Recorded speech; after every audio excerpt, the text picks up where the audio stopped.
Hi hello నమస్తే welcome back to our channel. నేను మీ food హబ్బై షమ్లని. ఇవాళ రెసిపీ వచ్చేసి ఎన్నో ప్రయోజనాలు ఉన్న తెల్ల గల్జీర ఆకు. ఇది ఒక్కొక్క ప్రాంతంలో తెల్ల గల్జీర ఆకు అంటారు, మరొక ప్రాంతంలో పునర్వస ఆకు అంటారు. పునర్వస ఆకు అంటేనే పేరులోనే ఉంది కదండి. ఈ పేరు తగ్గట్టుగానే ఈ ఆకు చాలా ఔషధ గుణాలు కలిగిన ఆకు. మీకు చెట్లలో కానీ మనం గార్డెన్లో వేసుకుంటాం కదా పూల మొక్కలు, దానిలో ఈజీగా మొలుస్తుంది. ఎరువు వేసుకున్నప్పుడు దాన్ని ఈజీగా తీసి పడేయకుండా ఎక్కువ దొరికినప్పుడు కర్రీ చేసుకోవచ్చు, లేదంటే తక్కువగా ఉన్నప్పుడు పప్పులో కూడా పెట్టుకోవచ్చు. పప్పు వీడియో అయితే కింద లింక్ ఇస్తాను, ఒకసారి చెక్ చేయండి. పప్పు కూడా చాలా టేస్టీగా ఉంటుంది, కర్రీ కూడా చాలా టేస్టీగా ఉంటుంది. మనకు తోటకూర ఎలా ఉంటుందో సేమ్ అలాగే ఉంటుంది. డెఫినెట్గా ట్రై చేయండి. ఇందులో చాలా హెల్త్ పరంగా ప్రయోజనాలు ఉన్నాయి. డెఫినెట్గా అలాగే వచ్చేసి ఈ ఆకుని కషాయంగా చేసుకొని కూడా తాగవచ్చు. మిగతా విషయాలు ముందుగా మాట్లాడదాం. ముందుగా అయితే రెసిపీలోకి పెడదాం. ముందుగా అయితే కడాయి పెట్టేసుకొని దానిలో కొద్దిగా ఆయిల్ వేసేసుకొని పోపు దినుసులు వేసుకొని ఆనియన్ యథావిధిగా తోటకూరలో ఎలా వేసుకుంటామో కొన్ని ఆనియన్ వేసేసుకొని ఒక ఆనియన్ పెద్ద ఆనియన్ కట్ చేసుకొని వేసుకుంటే సరిపోతుంది. ఆనియన్ కొంచెం వేగే వరకు వేయించుకున్నాక ఆనియన్ కొద్దిగా వేగాక కొద్దిగా కరివేపాకు, నెక్స్ట్ వచ్చేసి కొంచెం పసుపు, ఉప్పు, కర్రీకి తగ్గట్టుగా పసుపు ఉప్పు యాడ్ చేసుకుని సరిపోతుంది. ఇవల్ల కొంచెం వేగాక నెక్స్ట్ వచ్చేసి మనం ముందుగానే ఆకుకూరని నీట్గా వాష్ చేసుకోవాలి. ఎందుకంటే మనకి వర్షాకాలంలో దోమలు అలాంటి గుడ్లు పెడుతుంటాయి కాబట్టి నీట్గా వాష్ చేసుకోవాలి. ఆకుకూర వాష్ చేసేటప్పుడు రాళ్ళ ఉప్పు వేసుకొని వాష్ చేసినాం అనుకో మనకి ఈజీగా దాంట్లో ఉన్న బ్యాక్టీరియా ఏదైనా కానీ వెళ్ళిపోతుంది. నెక్స్ట్ ఆకుని మొత్తం సన్నగా కట్ చేసి దానిలో మనం ఆనియన్లో వేసేసుకొని దాన్ని మగ్గనిచ్చుకో. మనకి ఆకు గిన్నె నిండైనా పర్లేదు, మనకి ప్లేట్ మూసామనుకో ఈజీగా మొత్తం మగ్గిపోతుంది. సేమ్ తోటకూరలాగానే ఆకు ఎక్కువ అనిపిస్తుంది, కానీ మగ్గాక కూర చాలా తక్కువగా కనిపిస్తుంది.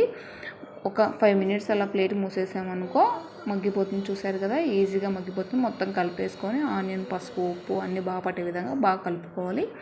ఇందులో నుంచి కొంచెం వాటర్ అయితే విడుదలవుతుందో ఆ వాటర్ ఇంకిపోయేదాకా ఉడికించుకుంటే ఆ కాడలు కూడా ఉడికిపోతుంది. మగ్గిపోయే లోపల ఈలోగా నేను జొన్న రొట్టె కూడా చాలా సింపుల్గా చాలా ఈజీగా చేయొచ్చు. ఇంతకుముందు నేను జొన్న రొట్టె పెట్టిన కామెంట్లో జొన్న పిండినా యూజ్ చేసేది, లేదంటే దానిలో గోధుమ పిండి కానీ మైదా పిండి కానీ ఏమన్నా యాడ్ చేస్తున్నారంటే జొన్న పిండిలో నేను జొన్న పిండి మాత్రమే యాడ్ చేస్తాను. అలాగే గోధుమ పిండి అవి యాడ్ చేసినప్పుడు జొన్న రొట్టె ఎలా అవుతుంది, అది జొన్న రొట్టె కాదు. జొన్న రొట్టెని జొన్నలతో మాత్రమే చేస్తారు. నేను జొన్న పిండిని ఎంత స్మూత్గా పట్టుకున్నానో చూపిస్తున్నాను.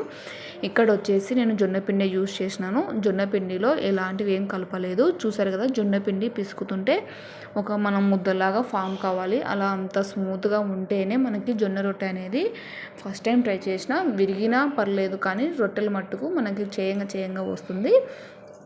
పిండిని అంత స్మూత్గా పట్టుకోవాలి. ఒకవేళ వాళ్ళు స్మూత్గా పట్టలేదంటే మనం జల్లెడతోని జల్లించుకుంటే సరిపోతుంది. ఇక్కడ వచ్చేసి నేను నార్మల్ చల్ల వాటర్తోనే కడుపుతున్నాను పిండిని కూడా. మనం అలా స్మూత్గా పట్టించుకునే పిండిని నార్మల్ వాటర్తో వేస్తే కూడా మనకి ఈజీగా రొట్టె సాగుతుంది. చూసారు, నేను నార్మల్ వాటరే పోస్తున్నాను, చల్ల నీళ్ళు ఏమీ వేడి నీళ్ళు యాడ్ చేయలేదు. మొత్తం మనం పిండి తగ్గట్టుగా పిండి తీసేసుకొని వాటర్ కూడా వేసేసుకొని పిండిని ముద్దలా కలిపేసుకుంటే సరిపోతుంది. మనం పిండి తడిపేటప్పుడు కూడా పిండి ఎంత జిగురు కనిపిస్తుందో చూసారు కదా, నేను వీడియోలో చూపిస్తున్నాను. అంత జిగురు అయితే చల్లనీళ్ళు పోసినా వస్తుంది. ఎక్కడ అంటే మనం జొన్నలు తీసుకోవడంలో కూడా క్వాలిటీ ఉంటుంది. సన్న జొన్నలు అయితే ఇంత బాగా రాదండి. జొన్నలు బాగా లావుగా ఉండాలి. అలా ఉన్న జొన్నలు మాత్రమే కొంచెం పిండి బాగా వస్తుంది. ఒకసారి డెఫినెట్గా అయితే అలా ట్రై చేయండి. పిండి ముద్దను కలిపేసుకున్నాను. అలాగా మనం కర్రీ కూడా పక్క రెడీ అవుతుంది. నెక్స్ట్ వచ్చేసి కర్రీలోకి మనం కారం యాడ్ చేయలేదు. కర్రీకి తగ్గట్టుగా స్పైసీకి తగ్గట్టుగా కారం యాడ్ చేసేసుకొని కొంచెం ధనియా పౌడరు, మనం వాటర్ వేయలేదు, వాటర్ అందులో నుంచే ఊరుతుంది. ఆ వాటర్తోనే కూర మొత్తాన్ని ఉడికించుకుంటే సరిపోతుంది. కాడలు కూడా ఈజీగా ఉడికిపోతాయి. మొత్తం దగ్గర వరకు ఉడికించుకుంటే సరిపోతుంది. ఫైనల్గా కర్రీ అయితే ఇంతే అండి. నేను జొన్న రొట్టెలు కూడా చాలా సింపుల్గా మళ్ళీ మనం కలుపుకున్న ముద్దని ఎంతైతే కావాలో అంత ముద్ద తీసేసుకొని ఒక 2 మినిట్స్ మసాజ్ చేసేసి దాన్ని పిండి కింద ఒట్టి పిండి చల్లుకొని ఈజీగా చేతితో ఒత్తుకుంటే ఇంతేనండి. చాలా సింపుల్గా చాలా ఈజీగా. అలాగే మన ఛానల్లో అయితే 2 విధాలుగా ట్రై చేశాను నేను జొన్న రొట్టెని. ఒకటి పూరి ప్రెషర్తోని, ఒకటి చపాతీ కర్రతోని ఎలా చేయాలో అవి కూడా వీడియోలు చూపించాను.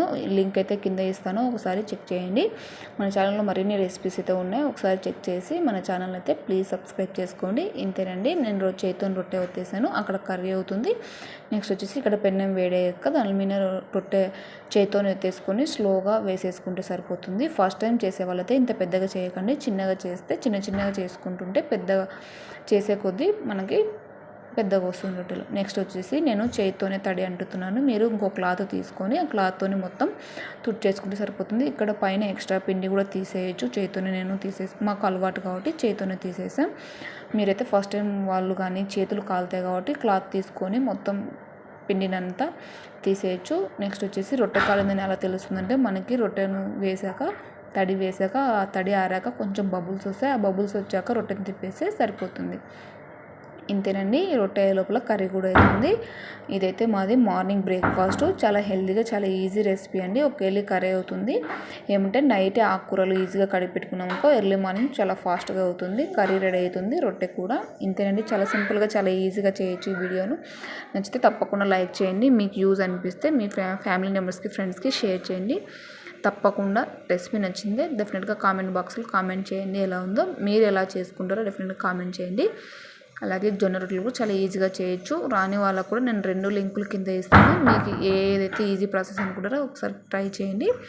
పునర్వాస ఆకు లేదంటే తెల్ల గలిజేరు ఆకు అనేది చాలా బెనిఫిట్స్ ఉన్నాయండి. తప్పకుండా మీకు దొరికితే గార్డెన్లో వేసుకున్న వాళ్ళకి మనం ఎరువు వేసినామనుకో ఆ ఎరువులో నుంచి తినని విధంగా వస్తుంది. అది చాలా అది పిచ్చి మొక్క అని పాడేయకుండా డెఫినెట్గా యూజ్ చేయండి. అలాగే వచ్చేసి మనకి పప్పులో కాదు ఆకుకూరనే కాకుండా కషాయాల రూపంలో కూడా తీసుకున్నా మనకి కిడ్నీలో స్టోన్స్ ఉన్నా వాపులు ఉన్నా డెఫినెట్గా తగ్గుతుంది. పరిగెడుపుని ఈ ఆకును మరిగించుకొని వేడి వాటర్లో మరిగించుకొని తాగినామనుకో చాలా ఈజీగా మనకు తగ్గిపోతుంది. కిడ్నీలో స్టోన్స్ ఉన్న వాళ్ళు డెఫినెట్గా ఒకసారి ట్రై చేయండి. వీడియో నచ్చితే తప్పకుండా లైక్ చేయండి. మీరైతే ఎలా యూజ్ చేస్తారు అదే విధంగా కూడా కామెంట్ బాక్స్లో కామెంట్ చేయొచ్చు. నేను అయితే ఎర్లీ మార్నింగ్ బ్రేక్ఫాస్ట్ జొన్న రొట్టె విత్ తెల్ల గలిజేరాకు కూర చేసాము. చాలా టేస్టీగా ఉంటుంది. రొట్టెలోకి అయితే చపాతీలో కంటే జొన్న రొట్టెలోకి అయితే సూపర్ టేస్టీగా ఉంటుంది. మనకు సేమ్ తోటకూర అయితే ఎలా ఉంటుందో అదే ఫ్లేవర్లో వస్తుంది. ఇంతేనండి. చాలా సింపుల్గా చాలా ఈజీగా జొన్న రొట్టె అలాగే తెల్ల గలిజేరాకు కూర చేసాము. వీడియో నచ్చితే తప్పకుండా లైక్ చేయండి. అలాగే మీరు కూడా ట్రై చేయండి. హెల్దీ బ్రేక్ఫాస్ట్లు హెల్దీగా తీసుకోండి. అలాగే వచ్చేసి మన ఛానల్ అయితే మొదటిసారిగా చూసినట్లయితే ప్లీజ్ సబ్స్క్రైబ్ చేసుకోండి. ఇంతేనండి వీడియో. రొట్టెలు కూడా చాలా బాగా పొంగాయి. మీకు కూడా అలాగే పొంగుతాయి. డెఫినెట్గా ట్రై చేయండి. Thank you for watching video. Thank you for your time.